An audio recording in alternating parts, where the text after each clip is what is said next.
Good evening, everybody. It's David Schlotthauer here in the home weather office, and as I stated in the last stream from earlier, that I would probably be back tonight.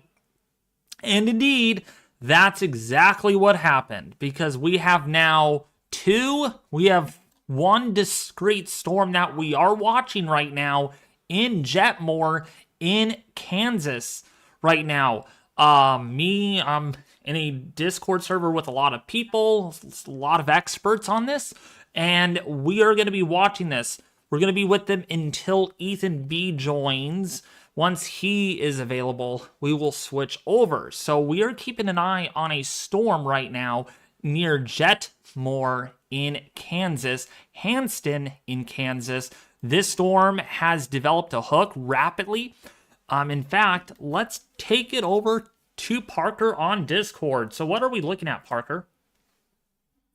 So right now we have kind of a complex situation ongoing, but basically the last few hours we've had some late initiation due to the leading shortwave impending in just a bit later. But that shortwave has now moved in, and there's a lot of void air that has caused the supercells to kind of break through that cap. And this supercell we've been watching for the past hour now has now gone through, become surface based, has already produced one thundercloud, has currently gone through a mesocyclone handoff, an inclusion, and a handoff, and now it's getting ready to become surface base again. If it isn't already, it's hooking, and I would say anywhere in the next 5 to maybe 30 minutes, that kind of large time frame. It may take some time to kind of get going again because again the area is still kind of capped. But there's so much low of a shear tonight that it will not take long for these storms to go from 0 to 100 in no time. But we're also heading off to the west a little bit along the dry line and watching for a couple of these like kind of mesovorts that may look kind of weak with radar returns, but there's a lot of vorticity and convergence right along the dry line. You could get a couple of weak tours. And speaking of that, cell just went severe warned. Yep, it just got severe Central warned. Kansas. And let's actually read this out for the viewers that are watching, because we are looking at a severe thunderstorm now near Jetmore, moving northeast at 50 miles an hour. This storm is capable of producing half-dollar size hail. Source has radar indicated this, and damage to vehicles are expected. This will be around Hanston, right around at 10:40 p.m. Central Daylight Time.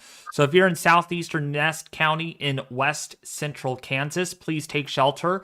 If you're in eastern Hogman County in southwestern Kansas, if you're in the following counties listed here, please take shelter. This is a rapidly developing supercell that we and our Discord team here at Thunderbite have been monitoring over the last hour very closely. But also we need to watch what goes on to the west along this dry line, because that could get some sneaky activity going on. In fact, the dry line has already jogged eastward rapidly in the last hour. It was actually near Deerfield earlier. Now it's back towards the east of Garden City yet again, with one of the weather station reports now getting dew points under 10 degrees, which is pretty significant from the 60-degree dew point that we had just literally 45 minutes ago. So that's a big stout in the dew point drop. And that tells us just how sharp this dry line actually is. So again, we are keeping an eye on this severe weather. And in the background, you'll hear some of us talking about what the supercell is actually doing, because we are tracking this live, keeping you guys updated here on Weather4's YouTube channel. So yeah. Dave, near Hanston, we just got an imping for blowing dust and sand. Ooh, okay. So this thing's kicking up a kind of a dust storm right now in some areas. Okay, so we just got an imping report according to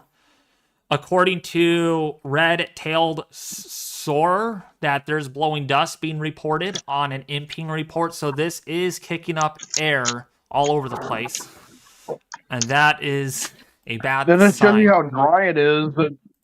Yeah, it is. Well, the So atmosphere it in this shows you how area is dry it is moist. right there. I have a feeling we're going to see a land spout fest along the dry line here soon. Lots and lots of rich surface vorticity along with steep collapse rates. You're not going to see much in terms of like supercellular development right now, but you're going to see these kind of mesovorticities as the night goes on and the dry line moves west. That surface vorticity and the photographs are going to allow for pretty much it would not shock me if we had kind of like a weak land spout kind of tornado fest aside from the ongoing supercellular threat. And newest radar scans are showing kind of going outflow dominant again. It looks like it's going to do another collision. I was just about to ask you, is it becoming outflow dominant again? Because I kind of see that kind of left-handed spike there, you know. It's not necessarily becoming outflow dominant per se. It's just it's having a hard time, because there's a second there where it tried splitting and it didn't, and so now, like part part of the updraft is dying and it's shooting it off. But it's also trying to keep the main mesocyclone on, which is why it kind of has this weird kind of like U back into the hook shape right there. Because what it wants to do is it wants to surge the forward flank outflow up, and then you get that your rear flank downdraft to curve back in, and that's where you get your hook echo, which it's trying to do. But it's also trying to kind of structure itself in a way where it can take in the best low level shear and best streamline vorticity. And so it's still working out some kinks. But the environment tonight can pretty much help these storms go from like a disorganized mess to what we had about 30 minutes ago. A storm went from being elevated outflow dominant within 5 minutes to produce a funnel cloud and then it occluded. And so you're going to have these kind of cyclic supercells where they're gonna kind of build up, they're going to wrap up, maybe produce a tornado or a funnel cloud or something, and then they're going to kind of die out and cycle again. And these storms are just going to do that pretty much for as long as they can stay ahead of the dry line, or they run out of warm sector, which that's not going to be an issue tonight. You have pretty much all of Kansas. These storms run through right now. Wow, looks that like we could be getting two mesos again here soon. that little It's definitely a break-off, nasty storm. that's a weird little break off of just precipitation just cutting through Jetmore right now. It's like its own little storm in itself. Which I also kind of want to thank. Oh man! Since that, whoa! Oh gosh! Look at the latest radar scan. That really okay. It's no longer a self-precipitation little knob anymore. That really hooked. That's really hooking right now. Wow. It's trying to wrap in, but it will. Jeez. I would say it's still elevated at the surface. There now. If you go up in radar height, there is a deep mesocyclone there. But it looks like at the surface you're still largely elevated. And I think what we had happen here now is that we had what was a split with a supercell splitting. What's happening is that the main updraft is still kind of rotating, and so what happens is that large kind of the large part of the supercell will kind of die off and split, and then but the updraft will still stay there spinning and kind of shooting up, and that can be a good and bad thing. Like I know recently that happened. It was I want to say last year. It was a MCV that happened in Illinois, and you had this pretty much was a rotating like updraft that produced a tornado, because the main updraft kind of died and split off, but you still had the little mesocyclone there kind of spinning on its own axis. That could be happening here. I don't really know. It's so hard to gauge, because of the environment that you're playing with. There's lots of shear, but you're still capped at the surface in some spots. So this storm could really just be battling that stable air at the surface, and that could be a thing that really inhibits storms tonight, especially now. I personally don't think it will. I think with shear it'll be fine. And WX Florida man in the chat said capped environment, but still decent inflow. So that's what he said in the chat. In the because YouTube. the environment, because overall the environment is capped, but you have such strong shear, and especially the older shear, that these storms are not going to have an issue drilling through that stable layer. I mean, they're like, you have an upper level mesocyclone on this storm because your mixed layer and layers above are already uncapped. But you have such strong shear that these storms, especially if they can orient themselves in the right way, they're going to be able to punch through that cap at the surface and pretty much root themselves. Because if they can punch the cap and root themselves at the surface, they're going to be able to be cyclic, and the cap won't cause any issues with the storm because it would have drilled through and then drilled to the surface. It's going to take a while for that to happen, because the storm is by itself, and it is still a kind of a dry environment in a sense, because your deep layer moisture it's sufficient, but your storms are going to struggle a little bit. You can see here now, newest scan. It looks like it's, again, two mesos are still fighting. Dang, that really like changed. That northern cell is probably going to start taking the cake here. It looks like the southern cell's beginning to die out. We're going to try to. These storms are going to tug back and forth pretty much as the night goes on. I gotta look at volumetric. I want to see what volumetric shows. So again, this is volumetric scan, folks, where you can see these storms in 3D. So yeah, so you can see right here. Open. Okay, went away. Okay, all right, let's do this then. So you can see here. So here's Jetmore. So here is your mesocyclone right here. Here is where that upper level. Oh, hold on. Let me show my viewers. Hold on. Yeah. Here we go. All right, go ahead. All right, so you see these storms have about 50,000. So these storms are definitely very, very high topped, which is why they produce a lot of hail. But you can see kind of here, close to the surface, you can see here is that hook echo. Here's your mesocyclone right there. But the issue is there's that kind of stable layer here. There you can see outflow, the forward flank outflow stucking right here, and so it's covering your mesocyclone, which is then causing it to want to wrap up, but then it dissipates and cycles.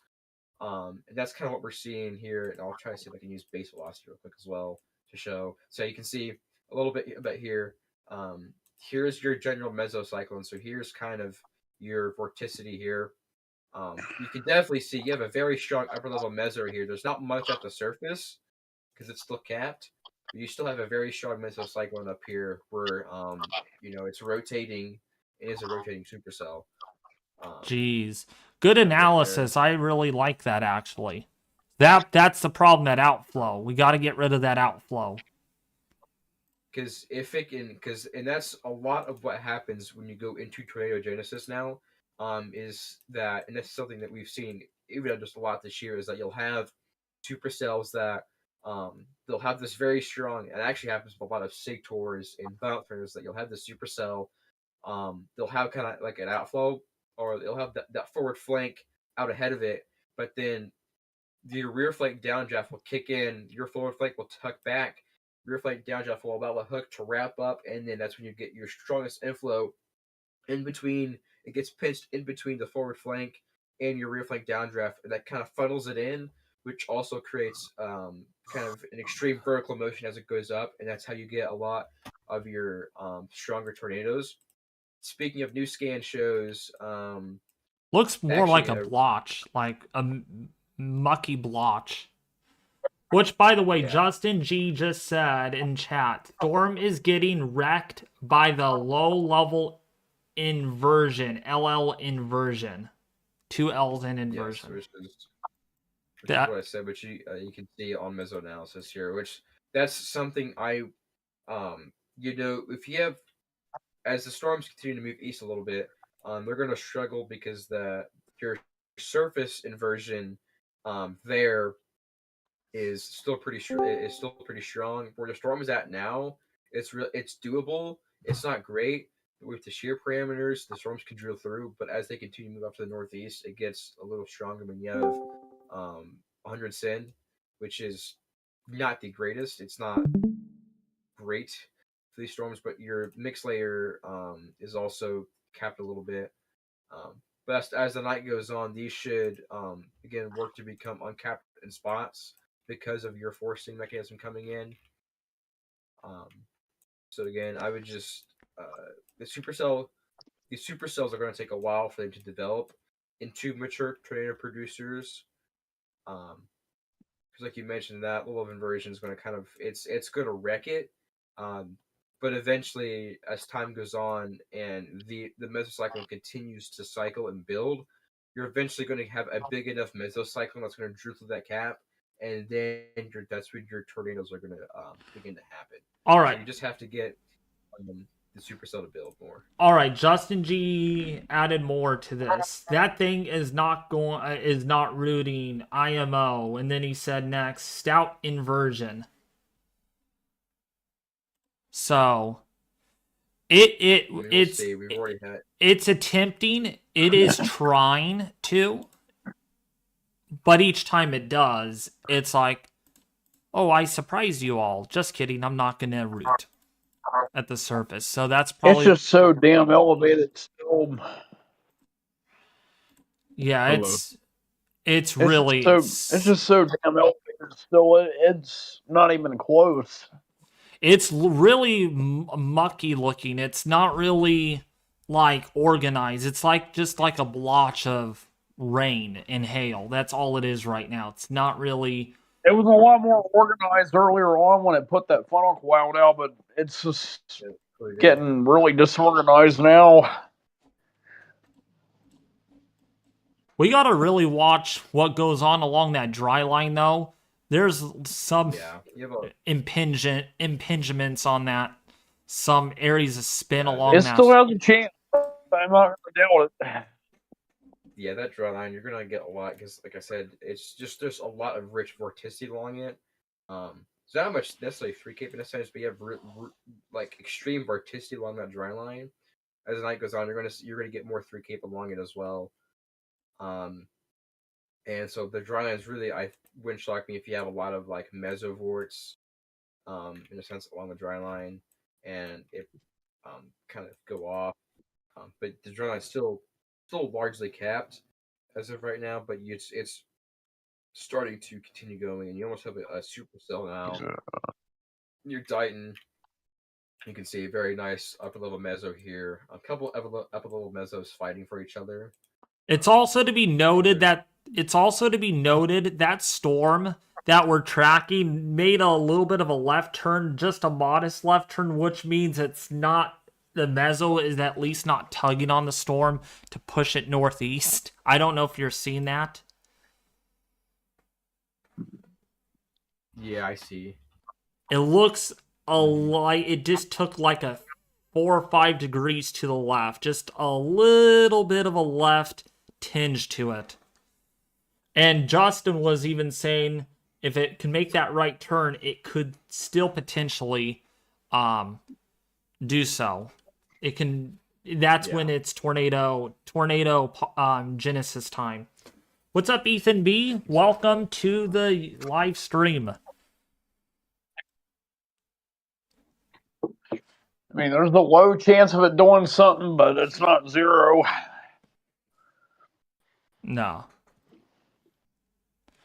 So, Ethan, let me know when you're ready to VC on Discord, then I'll switch over. But yeah, we'll keep an eye on the dry line, what goes on there, and what goes on with our rogue supercell over here in Hodgman County in Kansas. What's up, Justin Monique? What's up, James, Brandon? Welcome to the stream.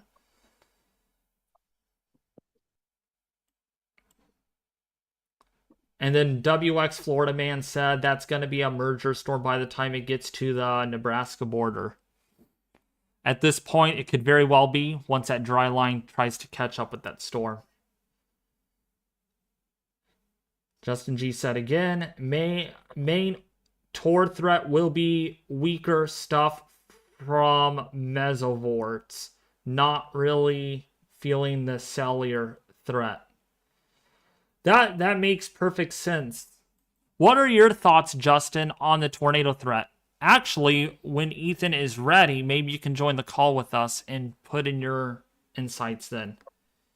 If it gets to the Nebraska... It's grabbing a little bit of inflow now.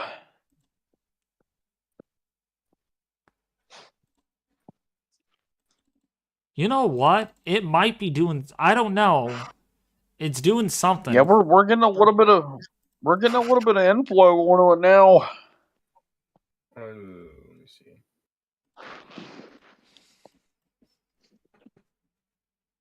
I need to keep an eye on it now. We're getting a little bit of inflow. See if Ethan's ready or not. Let's see. Yeah, I want to watch. It looks like you're starting to have either DRC or you're having small showers head right into it. You're trying to get weak showers heading right into the updraft, which could be a good thing. Okay, I'll be back, you guys, probably. Ethan's ready.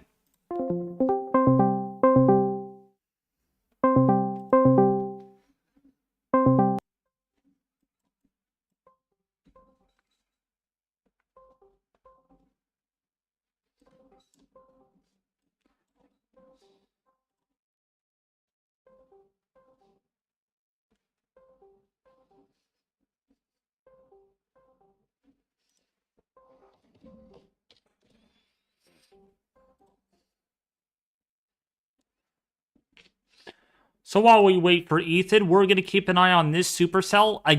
Once again, headed into Rush County, Alexander. If you're in Rush Center, please take shelter. This is not a particularly dangerous situation, severe thunderstorm warning, but there's that supercell. It's a lonely supercell. But we're going to have to keep an eye on the storm near Shields. Which actually...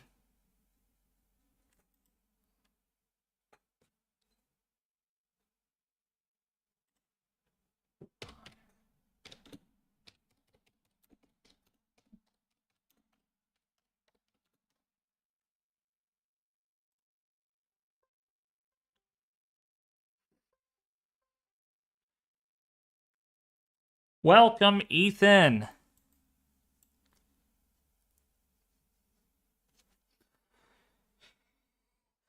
All right, so we're going to really have to watch this. Hey, Justin. Hello. All right, so what are your thoughts on this storm? I mean, it's giving us a little bit of a surprise in some sense. It's either not drilling or it's drilling. Right, yeah, so there's still a pretty stout low-level inversion down there in Kansas. So it's going to be really difficult for that to really drill through and actually root and be able to produce a tornado. If you look at it on infrared satellite imagery, it's definitely not increasing much in cloud tops, which indicates that it's probably reaching somewhat of a lull in intensity. It's also not turning right, so that tells me that it's not at least in the status quo in the process of rooting. Maybe it will soon, but I'm not a believer in the storm, to say the least. You know, it does not look very... Now that I'm looking at this a little more deeper, it's not looking... This setup is a lot different than what a lot of the cams were showing. It looks like now we might be seeing more of a QLCS. Right, yeah, so they did end up having that MCS. Pretty much all the cams had that MCS popping off after a few cells got going. Unfortunately, they did seemingly overestimate a bit the convective initiation aspect of this when it came to cellular thunderstorms. Really only one storm was able to get going, and it's this one, and it's not really able to root. Again, there's still some time for it to do that, but the more it moves east, the worse of the environment it's going to be going into. So if it's going to produce a tornado, it's going to have to be sooner than later. Dang, this thing is on the move. This storm is moving at 50 to 60 miles an hour. So this is hauling. It's hauling fast. And you there, Indeed. Ethan? Yes, I did now manage to get on. Yay. So, Ethan, definitely a different picture than what we had earlier. Yeah, we do have that discrete storm going on in western central Kansas right now, not doing a whole lot tornado-wise, as Justin has been saying, not looking like a particularly high tornado threat on this, but it is a discrete storm that does have a hail threat, as you mentioned, moving pretty quickly off to the northeast toward the Tacoma area, and this is moving at about 50 miles per hour based on the latest warning. Which seems very likely it's moving that fast. I mean, just a little bit ago when we watched this thing popping off, it was in Kismet, literally less than an hour ago. Kismet, Kansas, and look where it's at. It's already halfway into Kansas already. It's moving quick. Yes, it is, and we did earlier have a funnel cloud report with this just north of Dodge City. Yep. It was a small funnel cloud that never reached the ground, but that was a little bit earlier in its life. It's crazy. Also, you want to know what's crazy? What? Dew points. Okay, I've been watching the Wandra weather station, which is actually in Garden City, right? Just southwest of Garden City. The dew point earlier, before the retreating dry line, it was at about 10 degrees. Okay, dew point went all the way up to about 60 degrees within a matter of an hour, and literally 15 to 30 minutes later, dew point is back down to about 10 to 15 degrees. Wow, that is interesting. And yeah, that dry line is really, really sharp now. If you look on the surface isotherms, they are very tightly packed along that dry line. And that's all. Where can I find that at? As a basic look at it, you can just look on the mesoanalysis and go under surface, temp, wind, dew point. Oh, temp, wind, dew point. Oh my goodness. Yes, that's very sharp. Woo! Yeah. Yeah. And if you, sorry to interrupt you, Ethan, but if you look at surface-based SIN as well, it shows that inversion's probably only increasing in strength as you go east and as the night goes on. Let me just see what dew points look like. Moisture quality looks to get a bit better and then drop off pretty quickly. So, I mean, again, the surface thermodynamic environment for this is just not the best if you're looking for tornadoes, but it could be an elevated hailer for a while. Mm-hmm. I don't know what it is, but every time I go live and I see the SPC going 10 sig for tornadoes, I'm glad. In a sense, I am definitely glad it's not performing as bad as it could, but why in the heck, when I put a lot of my adrenaline into these streams, the 10 sig never verifies, or, it's like, I prepped for this, and it's not verifying. Yeah, 10 sig is weird. Yeah, it seems like it's been a weird year like that. Actually, in the Thunderbite server, they were discussing, I believe, briefly about how the moderate risks would underperform, did not perform like as they could, Tomorrow could be interesting, though, I will say. Tomorrow, I like for tornadoes a lot more than I like today. Yeah, I'll leave it at that. I firmly agree. In fact, I did not even look. Yes, I agree. Let me actually look at tomorrow. I have not looked at the latest models for that. I gotta see this. Oh gosh, The yeah. only Woo! Ooh, Yeah, the only yes. caveat that I could find for tomorrow really is the potential for early period convection, which, as we know, loves to wash out the warm sector. But this doesn't scream like a 4-2 April 2nd type thing where the warm sector gets completely washed. Rather, I think we're probably going to get some good and pretty rapid destabilization even after that early period convection comes through.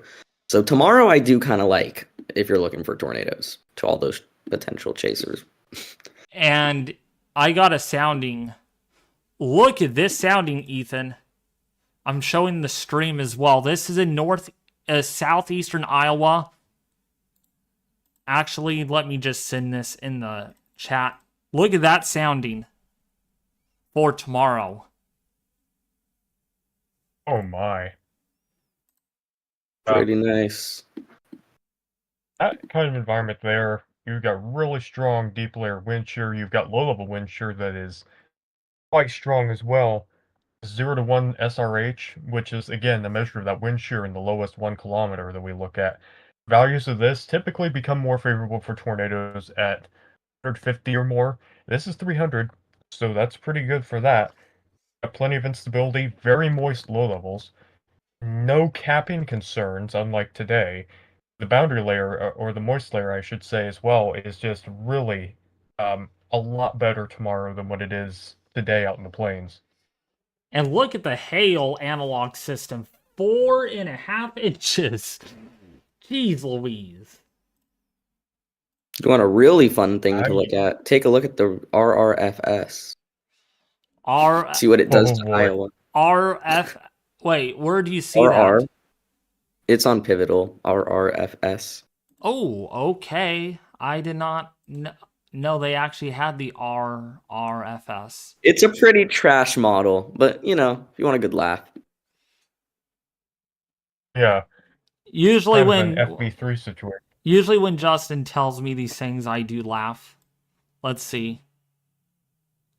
Yeah, Justin, can you explain this? It's barely showing much. Over Iowa? What am I looking for? Just the convective mode over Iowa. Oh, so you're actually using precipitation forecast. Yeah, just go to like reflectivity, reflectivity. It's been a long day.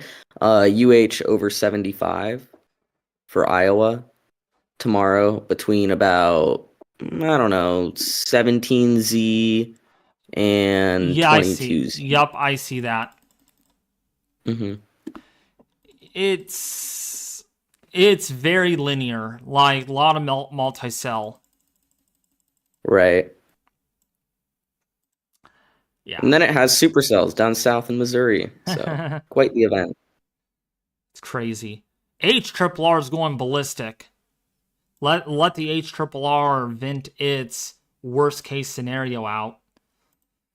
Which, by the way, the HRRR in a brief area actually is not particularly concerning versus the NAM. The NAM is a lot more higher on the STP.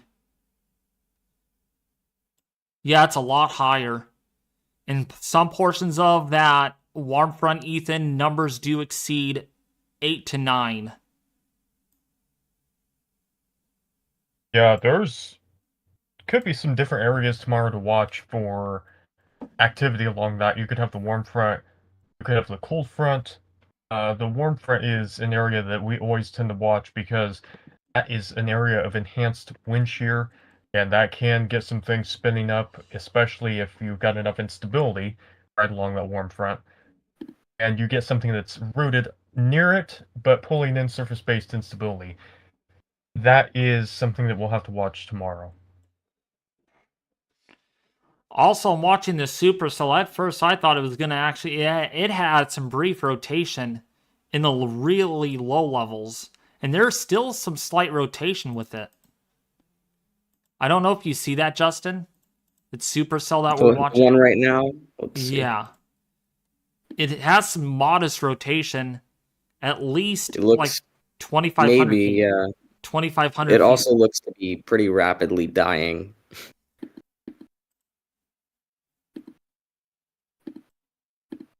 Yeah, Really? it has become less healthy in the latest scans, unfortunately, Yeah, for it's it. But fortunate for the people in the path. Yeah. yeah, it made a hard left turn. It's going almost directly north.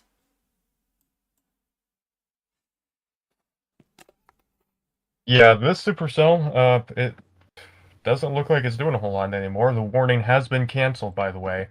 If you are in the path of the storm, the severe thunderstorm warning is no longer in effect, although we do still have a hail marker on it, so some small hail is still a possibility in the short term. And at this moment, we have 0 weather warnings in an enhanced risk by the Storm Prediction Center, Ethan.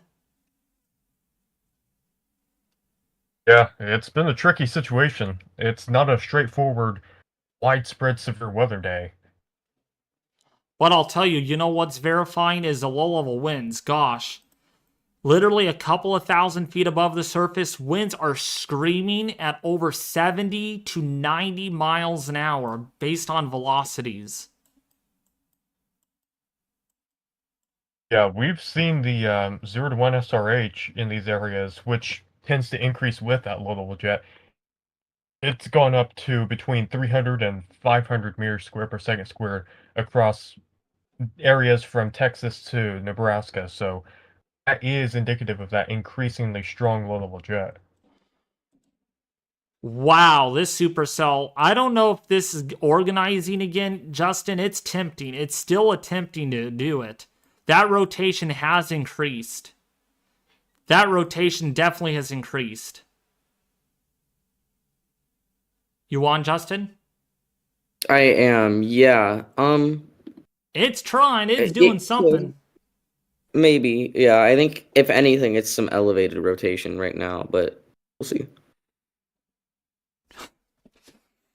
Frankly, I'm not a believer in today doing much, but weather events love to make people eat their words. So, because you should have seen what I said on March 24th at about 6 p.m. I should just trust you more than myself. I kept telling myself today's going to be a big day. Today's going to probably be a big day to go live. Today's going to be and that's why I went live just now, because I was thinking that maybe this supercell is going to do something. Ugh. Well, today could have been a big day. Oh yeah, Everything today. was there, other than the forcing. If that trough would have ejected a little sooner, like 2 or 3 hours sooner, then it could have been a different situation. Yep.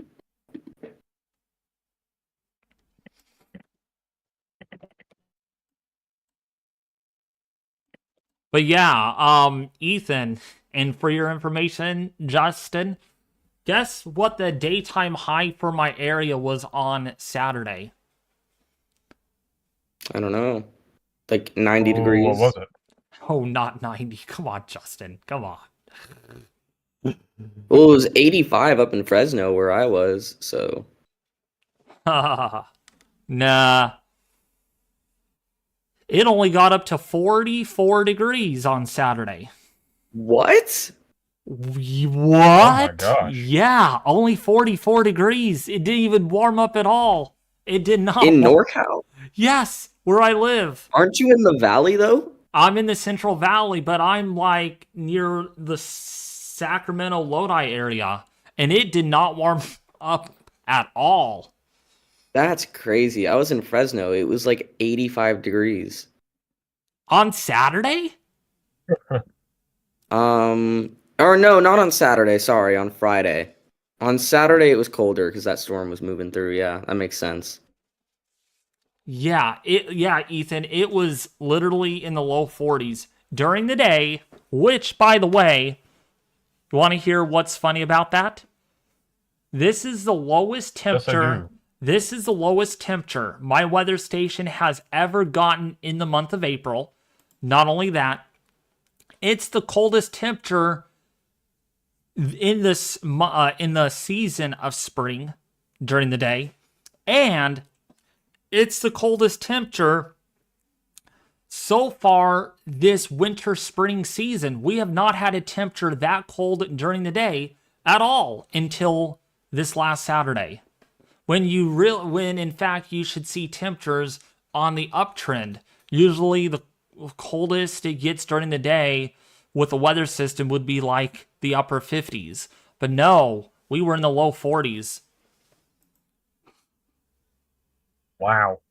That is a chilly day out there. And we had almost 2 inches of rainfall. 2 inches of rainfall. It just rained and poured constantly all day. That's some good rain. Certainly. Okay, someone is saying, James Brandon is saying tons of rotation on this. Oh, okay, yeah, that rotation's increasing. There is some. I'm not really. I can concur with Ethan here. I'm seeing it though. I don't. Are It's- you using half-degree storm relative velocity? I'm using base velocity and storm. Well, I don't have SW. I don't have. Are you looking at that little couplet south of like Bazine? I don't know how Yes, you pronounce yes. that. I'm seeing that little couplet. I think that's just inflow. Because that's like way out in like the open air of the storm. Okay. That would be my best guess. We got a new and even warning. if it was a couplet, it's pretty damn weak. We I got mean, a darn. Okay, that severe warning is now for Plainview. So that's outside of any watch at the moment. So we will watch that storm. That's only moving at 45 to the north. Plainview, Osmond, LaSalle. If you're in Bloomfield in Nebraska, please take shelter. That has 1-inch hail and 50-mile-an-hour winds. Something just likes me watching this supercell to see what it might do. Echo tops have been on the decrease on that storm, by the way.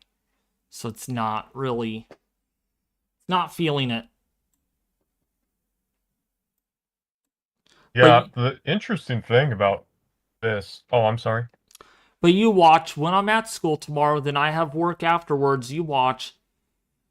Everyone's going to be live streaming and there's going to be a big tornado outbreak. You watch.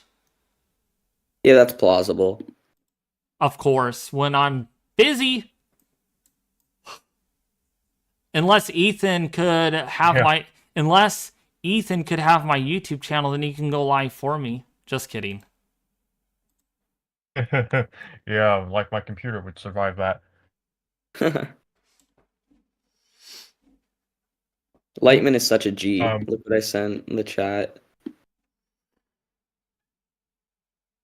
Yeah. What is it? What was it, Justin? Oh, she just called the HRRR trash because it is. Oh, yeah. Yeah, this is not the night, I guess. This is just... Yeah, an interesting thing about it, and this was something that we were looking at initially, like, I remember you and I were talking about this several nights ago, and again, given that day 6 30% and the large-scale pattern, it was looking like it could be a more significant event. But the timing was really an issue on it when it comes to that trough ejection. That's something that Justin mentioned a little bit ago. Because initially this was going to be a little more favorably timed, but having these dynamics really emerge during the nighttime hours like this, especially when you've got this capping problem, is definitely not ideal to get a more widespread and significant severe weather event. So, if this would have happened like 12 hours, well, probably not 12 hours sooner, but if this would have happened like 6 to 9 hours sooner, this would be much more favorable then. Yeah. Yeah, it would probably be. And especially if we got some of that mid-level jet coming out into Kansas as well. I mean, it is ejecting into Kansas, but a lot of that jet stream energy right now is over Oklahoma, and that's where a lot of wind shear is maximized at the moment. 0 to 6 kilometer wind shear. Oklahoma, it's 50 knots in the north to 70 knots in the south. And then over Kansas, it's considerably weaker. Right now, it's about 25 knots over that storm, so that's not really statistically favorable for long-lived organized storms. You know, That's I really cannot recall. I mean, maybe I'm sure there's an exception in here, but I really cannot recall a planes event that is supposed to be nocturnal really doing much. Like, it's just so hard to get good, like, low-level thermos at night in the plains.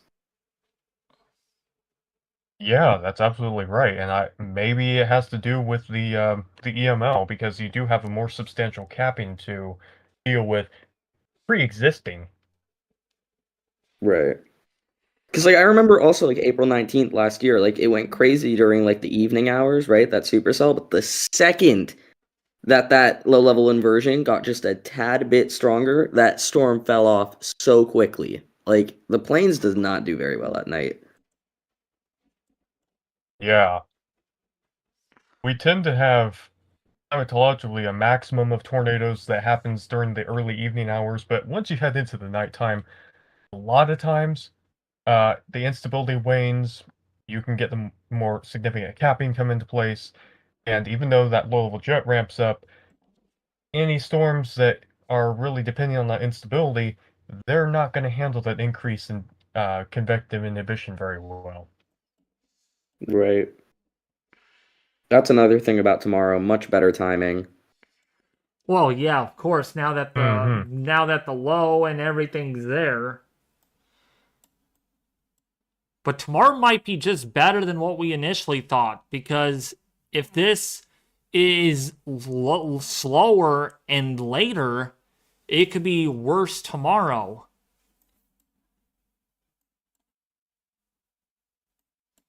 Potentially.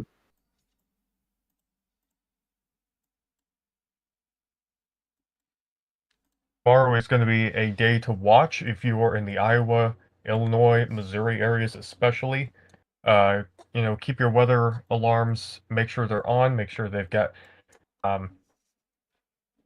in a place where you can get to them and hear them.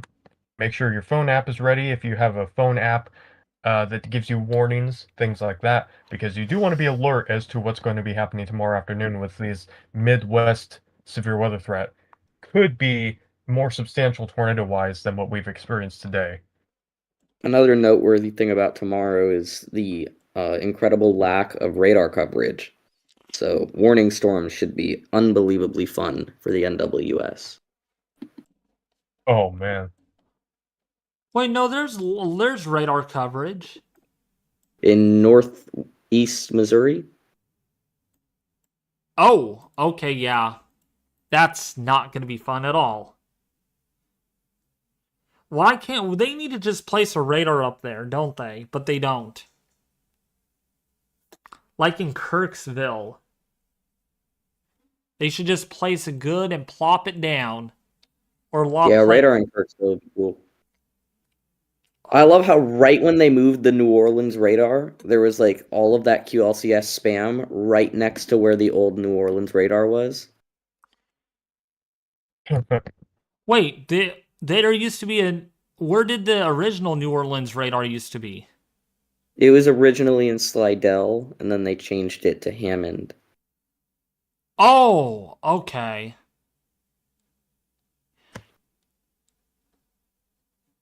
I think it always okay. They did move it. I didn't even notice that.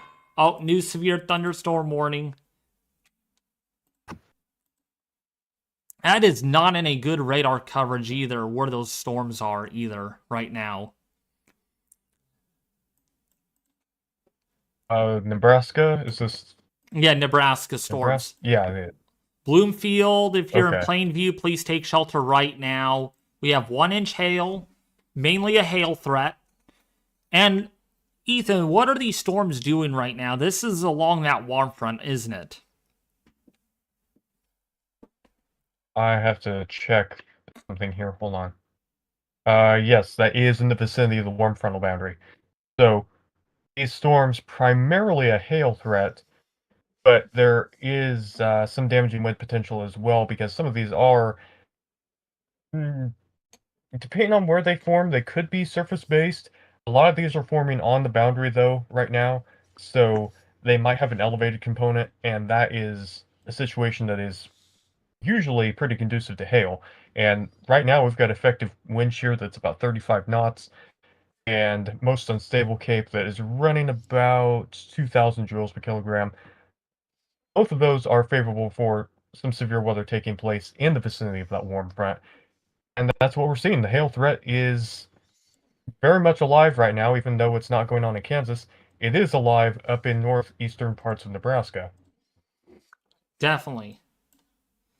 I wonder what they're going to do with this tornado watch. If nothing really changes in the next hour and a half or so. Don't know. Justin, They'll probably keep it for they the will. MCS. What were you saying? That line is not really strengthening much. Even so, there's a lot of lightning. I don't know. I mean, a bunch of convection just popped up in the northern extent of it. Yeah, that's what it was referring to. Let's see. Wow, yeah, there's some exploding storms up there in South Dakota right now.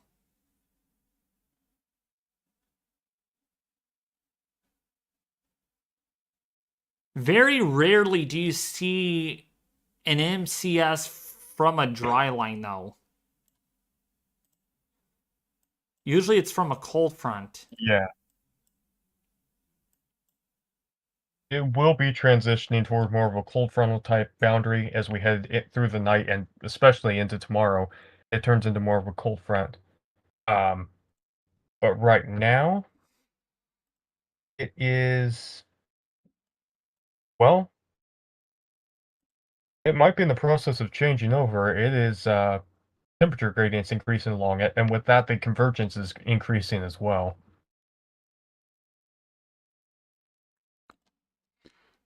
Okay.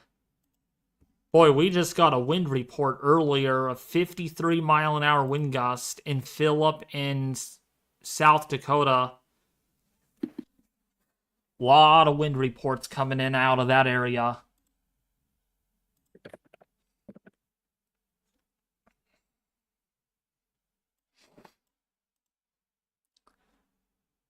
I'm really impressed to see how high echo tops are with those storms.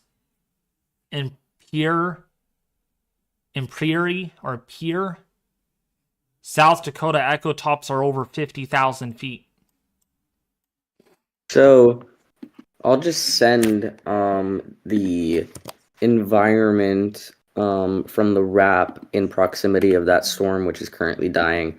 And I'm sure Ethan could explain better than I could the reason it's dying. But just for starters, again, that inversion, very dry air, weak upper level shear, I would say. But I'm sure Ethan could do a better job than me on that end. Oh no, yeah, you're absolutely right. It is encountering problems with that inversion. Specifically, I'm trying to open this image up a little more. Yeah, specifically, the low-level instability profile is not very good if you look at the vertical distribution of theta E. Up to about 800 millibars, that is not a very unstable profile. Typically, we want to see a steeper theta E lapse rate through that layer. And it is not. It is basically almost a straight vertical line up to 800 millibars, so that is not very good for the inflow of the storm. You're getting that temperature inversion that is about 800 millibars or so. Big separation between the LCL and the LFC, between which we're getting that inhibition buildup. And yeah, the low-level instability is really not very good in that sounding right there, especially 4 to 3 kilometers. That layer, only 25 joules. It does build once you get up further aloft, but again, as you just noted, Justin, the wind shear aloft is really kind of terrible. Especially, the looks like 3 to 6 kilometer area. It is really not very ideal to get organized storms in that particular area. A lot of low level shear, but not very much mid and upper level shear at that point. So, not very conducive to gain a long-lived, healthy, organized supercell. Which is kind of odd for the plains, seeing a lot of low-level shear, but not a lot of upper and mid-level shear. Yeah, that is really interesting, and it seems like this is relating again to the placement of that jet, because right now, the main mid-level jet is ejecting into Oklahoma, and then we've got something that's creeping up on the west side over toward Colorado, but this storm is kind of in a relative minimum of wind aloft, and that is really backing off the wind shear once you get above, 1 or 2 kilometers. So now I wanted to ask a quick question. I know I should know this by now. The theta E thing on the right below the photograph. So you said it goes straight up, but what do we want to look for when it comes to a loaded gun supercell type sounding? Well, typically, if you've got a profile that is deeply unstable, you're going to see that line tilt from the lower right to the upper left pretty consistently. It's going to be the highest value at the surface, at the very surface, and then it's going to decrease as you go aloft. That is typically where you encounter that instability. Now, in cases where we've got elevated convection, we can use this to determine the LPL height, which is the lifted parcel level. It's the location of the most unstable parcel.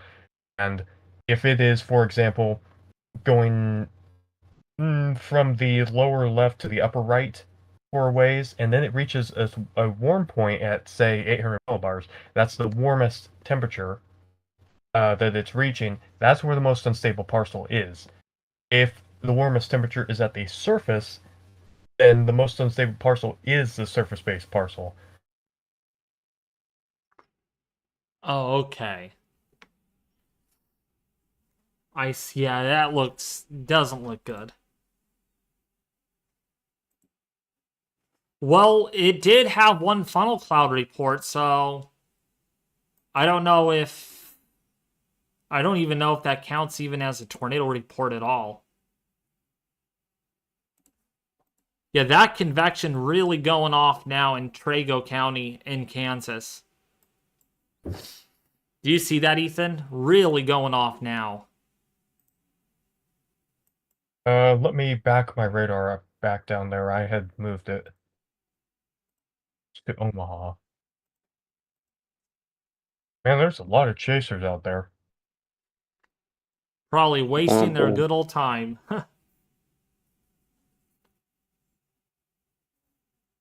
And you were talking about, man, hold on a second.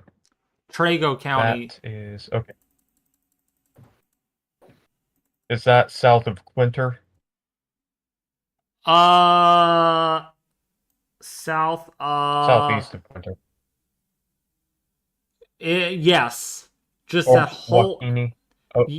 Yeah, just that whole area really just exploded with reds and oranges. Yeah, if you are in Joaquini, you're probably noticing a pretty big increase in lightning off just to your west with that activity. All of a sudden. And it's amazing to see, Ethan, where the upper level forcing is. Before, I mean, you can see it on satellite before it moved into the warm sector, warm unstable sector this evening. It's just amazing where you can see where the upper level ascent is. Yeah, which was a very important factor in today's event, obviously. Yeah. Also should say, too, we're getting the surface low development, obviously. Right now, the surface low is 992 millibars. That's a little bit weaker than earlier over Nebraska. We got that surface low development that appears to be located around the left exit region of this, but a little bit to the north. We didn't really get that more perpendicular flow across the Rockies, at least not in the last 6 hours or so, that would lead to more substantial lee trough development. that would have been a factor to really amplify the moisture advection and increase convergence along the dry line earlier in the day. Nothing really came together today. Simply, really, just I don't know. I don't want to call it a bust because that would be terrible of me calling it, but like it just did not.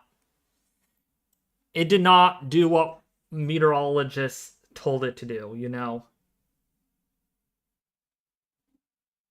Right. Well, it's an interesting example of things that we can look at to see why things did or did not come together. Although, as you know, you've noted, the night's not over, and we're not downplaying folks that are in this watch area. You do need to be on alert still, because severe weather is a possibility going through the night. We're not, we're not going to hype this up as some big tornado event. At least not tonight. Ooh, my neck hurts bad. My neck hurts really bad. Yeah, like Ethan said, there's probably still going to be some tornadoes tonight. Um, it's just that strong tornado threat we were potentially talking about earlier doesn't seem to be coming together right now. Can you guys talk for a little bit? My neck got really, really stiff, like I have a spasm of some sort. Yeah. Ooh. Wanted to address Dakota H floor here. Thank you for coming into the chat, and good to hear that you're doing well. Hopefully you have a good evening here in the chat. Yes, discrete storms ahead of any kind of boundary or any kind of line, those are always something that we really need to watch carefully because supercells are obviously responsible for the most violent of tornadoes and oftentimes the most violent weather. So yeah, it's not good to have a storm by itself. Thankfully, the storm has weakened recently, so it's not quite what it was earlier. But you are right in the sense that, any discrete storm that is organized in nature ahead of a line, that's always something we need to watch because they can do things pretty quickly.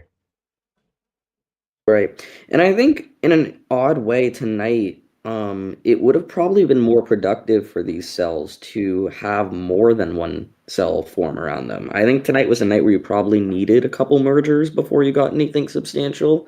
And because the cell was just all out on its own, it really couldn't do much on its own. Yeah, that could be the case. We have seen examples, and I believe we had that happen on March 14th. If any of you recall, we had some pretty significant tornadoes in Ohio and Indiana. We did have some storm mergers happen there, specifically on the Wapakoneta tornado storm. Once it first got tornado warned, it had just undergone a merger. When that happens, we can get things organized a little more. We can increase inflow, and we can get things becoming more tornadic. Obviously, this evening, that did not happen. Right. And I believe that. Oh, go ahead, David. I am back. But I'm letting you guys know I'm going to have to end this in like about 20 minutes because I do need to get to bed for school tomorrow morning. I have to get up like at 7. I know you all in the chat are like, David, stay live, please. We love you live. But I'm not going to be a zombie when I'm at school tomorrow trying to work on getting my GED because a few of you in the chat previously within the last year have said, do you go to school for meteorology? And I feel bad of saying, no, I don't. So I'm working on getting my GED. So I am able to be a meteorologist when I go to college. And, well, I won't be a meteorologist right when I get there, but when I graduate from there with my degree, I will likely and be certainly a meteorologist. And I could actually, for once, say in my intros, good afternoon, everybody. It is meteorologist David Schlotthauer. But until that happens, it's going to be a while because got to go to school to get those credits. Get enough credits, go to college, and go to college to graduate meteorological school, and then so on and so forth. Right. Ethan, I think another great example of mergers saving storms is March 13th, the day before. I don't know if you recall that Kansas storm, that cyclic cell that produced that really strong tornado at Oh, night. yes. Yeah, I remember that. Wait, what now? Sorry. Cyclic tornado? Oh yeah, we were just talking about how mergers can be helpful for these cells, and that sometimes they actually need to not be discrete.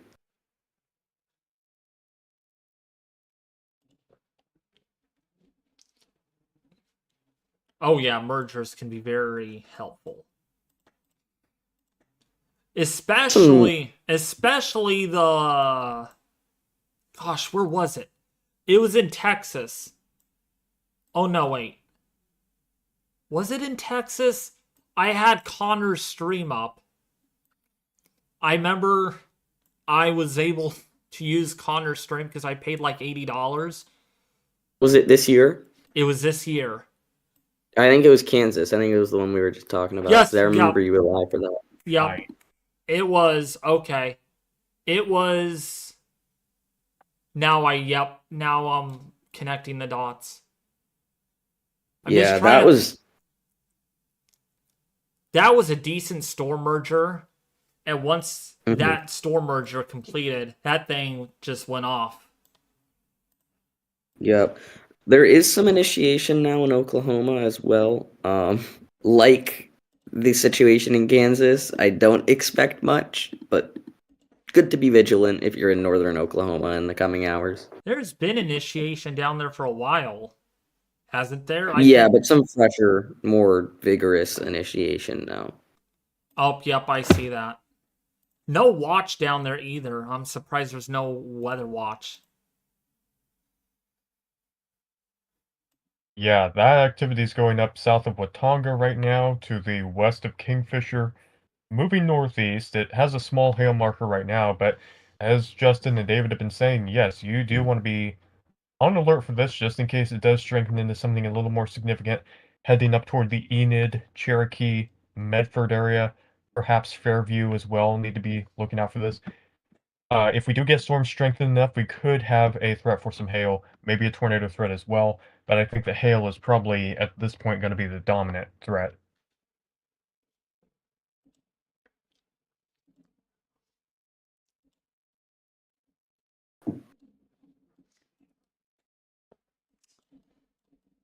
All right, folks. Well, I'm gonna head off for the night. We'll see if tomorrow is potentially more interesting. Hopefully When it not. arrives. Hopefully not, because I won't be available tomorrow. Indeed. Yeah. All right. See you Yeah. guys. Yep. All right, good to have you here, Justin, and have a good night. He already left before he even said anything.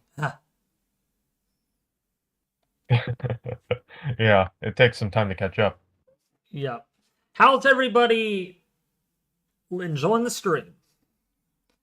We only have one severe thunderstorm warning in Kansas. We have two in Nebraska. The code of Beechler, it's trying to tighten up. Looks like, what do you think, Ethan? It's trying to ramp up. Well, I think the storms are starting to strengthen very slowly in parts of Oklahoma, south of Watauga. So maybe it is starting to strengthen, but it is not a supercell yet. It is not showing that significant organization at this point. Up in Kansas, we're largely seeing some clustered convection developing. Going to form something of an MCS tonight, maybe. That's a mesoscale convective system. It's basically a line or a cluster of thunderstorms. Going to be moving off to the east. And then up in Nebraska, we've got these warm frontal storms that are probably largely elevated and at this point, mainly hail producers. Geez, that supercell went bye-bye. There's no supercell at all in McCracken, Ethan. Yeah, the Kansas one. Yeah, that literally is going like due north right now. It's not even going northeast like it did earlier. Yeah, as it's weakened, it is now, as it's progressively weakened, it's becoming more influenced by the mean winds, and it is just, drifting. The upper level remnants are just drifting with those mean winds aloft that are 300 millibars. They're out of the southwest, it looks like, and 700 millibar. Hold on a second. Yeah, mainly toward the mid levels and lower levels. It's really just kinda drifting in that low-level jet now and pushing off to the north.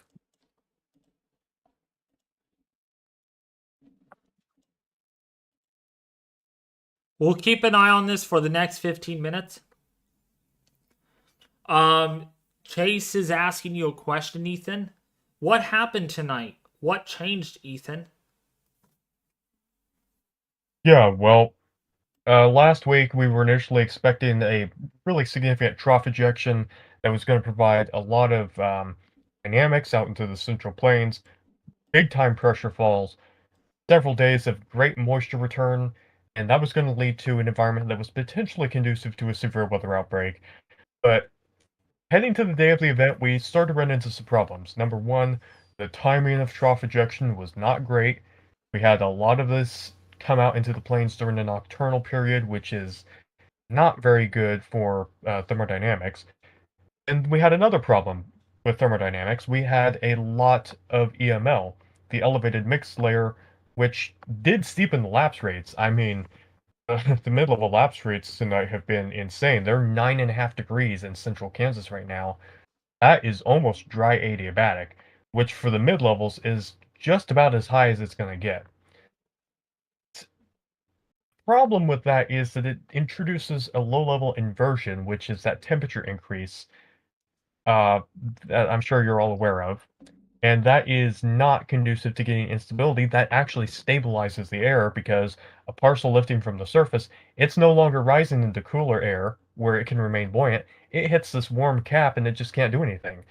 That really helped to inhibit these storms going as well.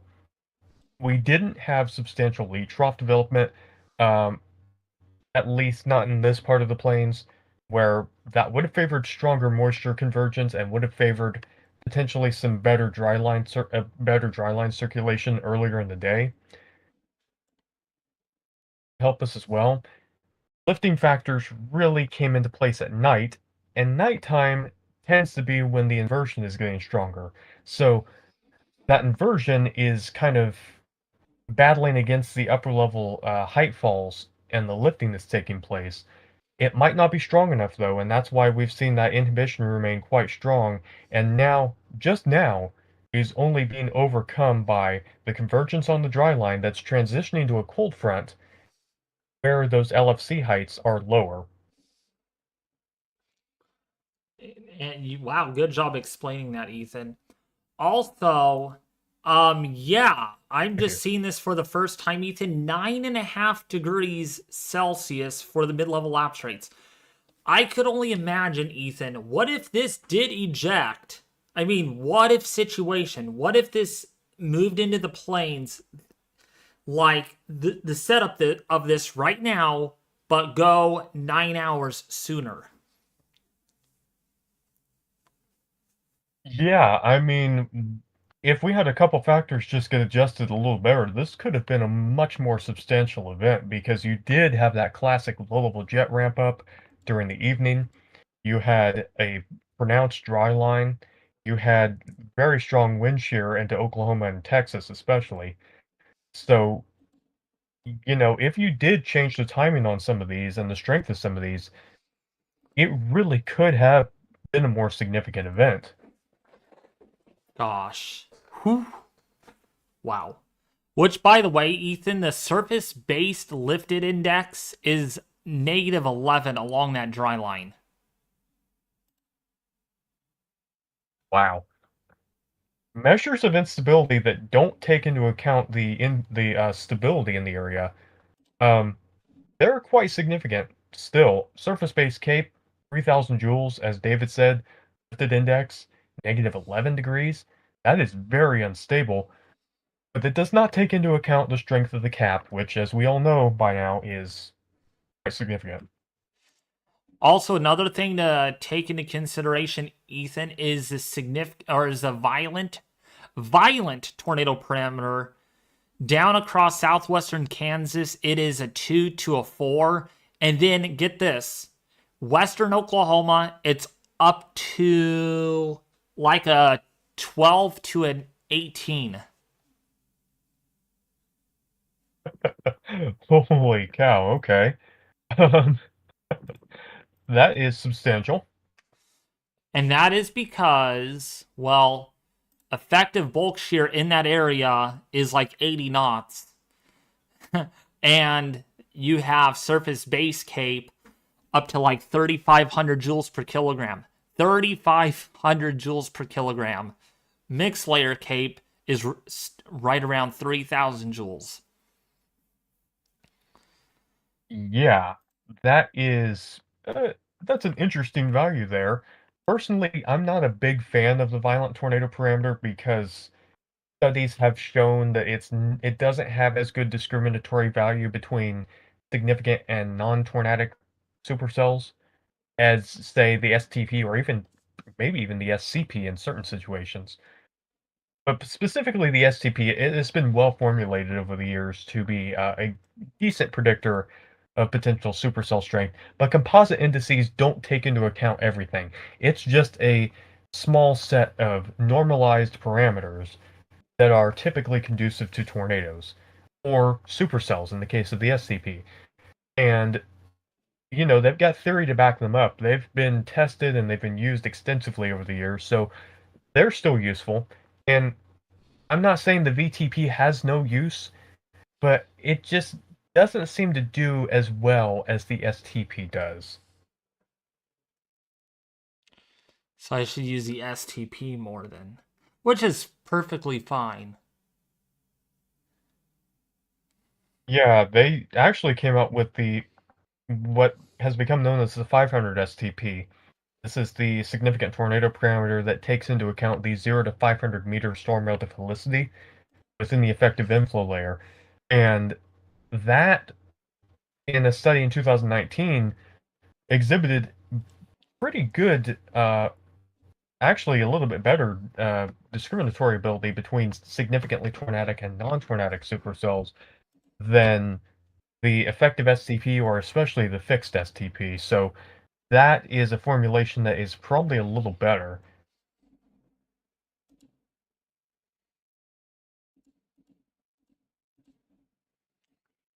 The storms are beginning to I increase a little am. bit.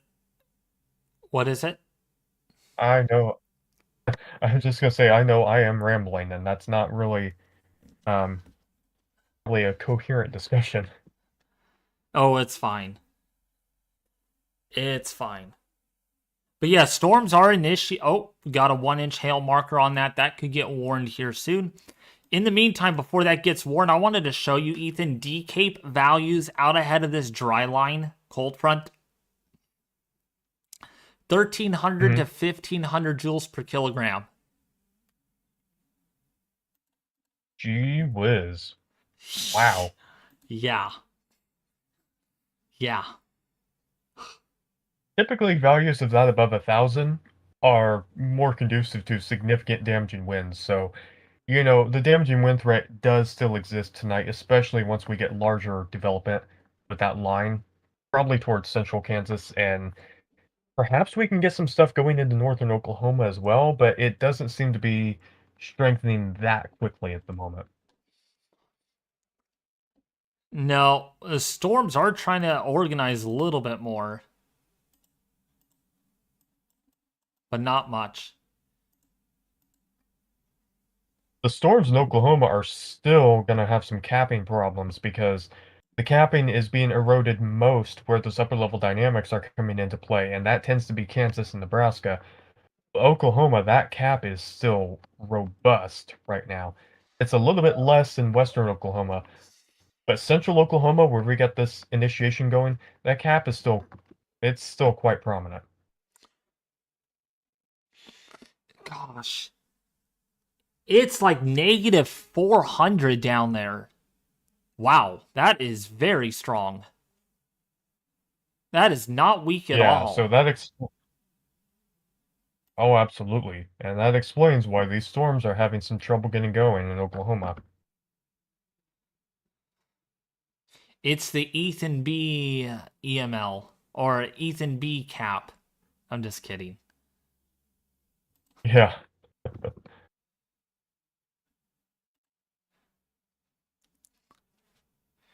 It's just amazing. And Ethan, and here's a good question, and maybe a lot of my viewers, the viewers that are watching, why is it every time you have an EML, why does there have to be a cap? So what's behind that inversion? Yeah, to think of this, imagine over the Central Rockies, which are a lot higher in elevation than the plains. Imagine that process of surface heating and mixing, which we see, in the plains from the surface to whatever height. If it's really dry, it can be quite deep. And we see this every day, basically in the warm season. See that layer of steep lapse rates develop because that mixing tends to bring it toward dry adiabatic. That's 9.8 degrees Celsius per kilometer. And that process is taking place in the Central Plains as well, but it's taking place on a very deep layer because it's very dry up there, and it's taking place at significantly higher elevation. So now you've got this well-mixed air mass over the top of the mountains, and that's going to shift over with the wind into the Central Plains. But because it's not sinking down into the plains, it's just moving straight across. Now we've got that warm layer where you've had things mixed a lot. That is just coming off into the plains at the same elevation. So imagine that the surface is trying to think of this in a way that I can explain easily without a diagram. Huh. Imagine the surface of the mountains being way high up, say 1.5 kilometers. Yeah. Now that's where the mixing layer begins. That's going to move horizontally, completely level over into the Central Plains area, roughly. And so now the base of that warm mixed layer is going to start at 1.5 kilometers above sea level, which is now significantly higher than the surface in the Central Plains.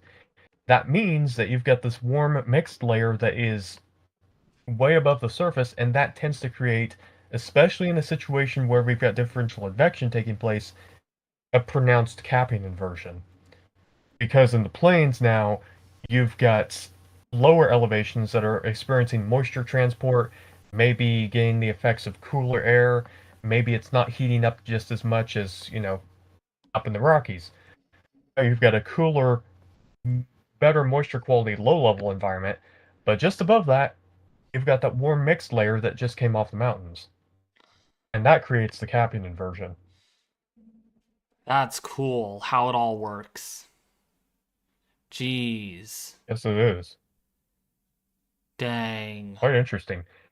And you can get an idea, actually, of the climatology, looking back at climatology, the potential strength of EMLs for different seasons, specifically the average temperatures in the Rockies and what you want to get for an EML in the plains. Now, if you've been in tune with the weather situation, you're probably aware that it's been very dry out in New Mexico and parts of the Rockies recently. We got significant drought still going on, even parts of Texas.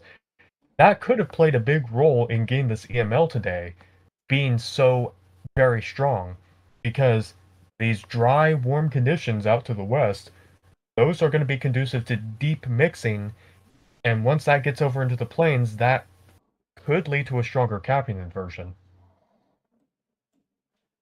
Now, does that EML eventually weaken overnight into the morning hours, or does it just stay there? It typically moves with the mean wind, so if you've got a weather system going through, it tends to move west with time, or east with time, I should say. But a lot of times, it gets convectively mixed in the Central Plains, so once you get toward Iowa, Illinois, Indiana, Ohio, Kentucky, Michigan areas, the EML tends to maybe you get traces of it, but it tends to not be very much intact like it had been before. There are exceptions.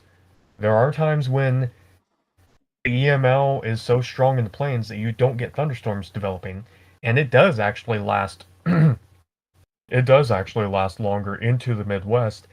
That can introduce steep lapse rates. I think that might have been a component contributing to March 31st, 2023, even. That could have been a factor involved there.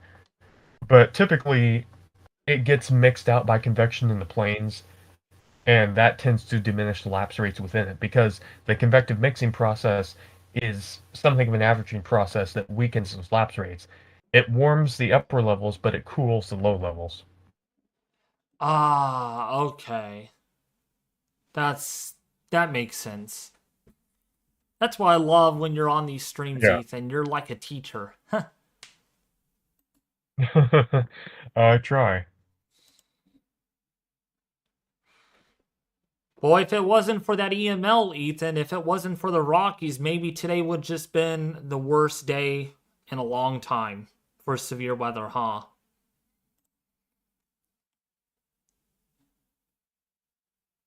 It might have had it would have had an influence, but it would have sacrificed some of the mid-level lapse rates, which would have decreased against stability,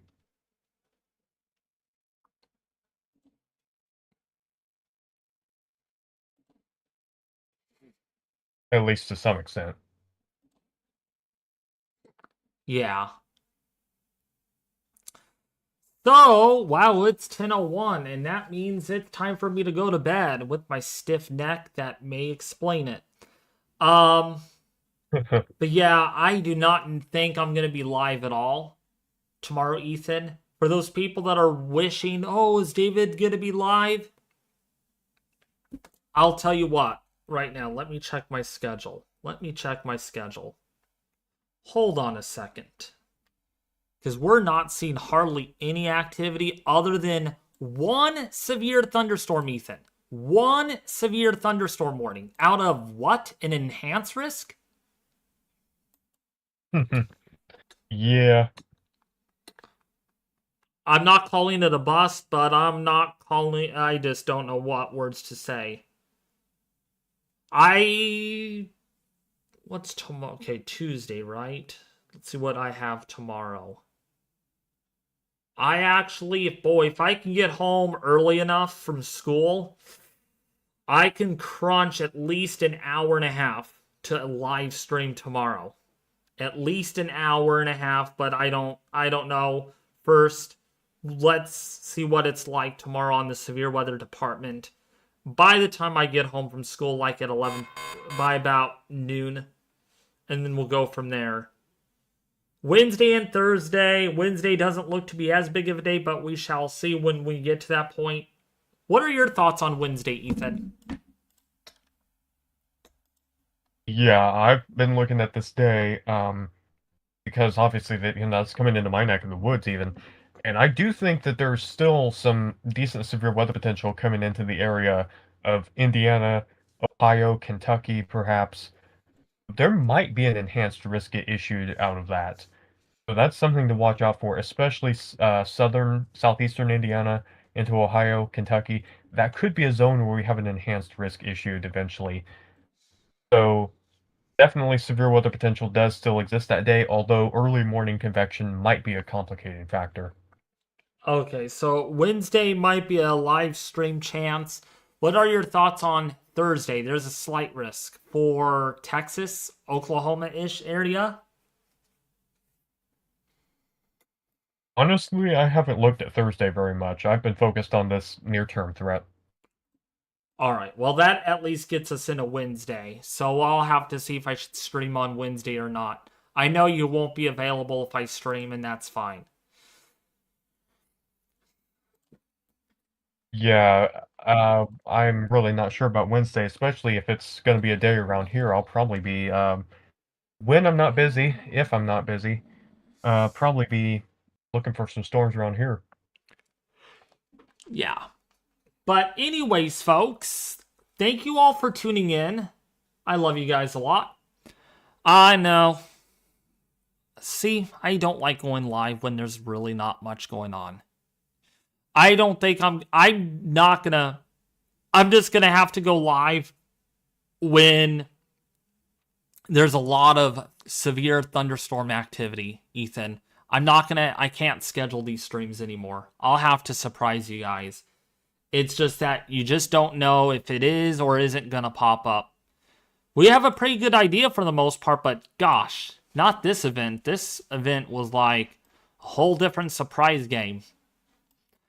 But anyways, I love you guys. Take care. I will see you guys hopefully tomorrow for at least an hour with some live coverage on the severe threat, because tomorrow looks a lot more watching than today.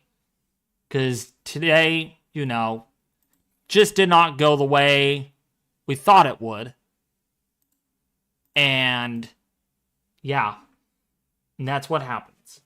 All right, but anyways, thank you all for tuning in. Love you guys, and I'll be back with you more tomorrow.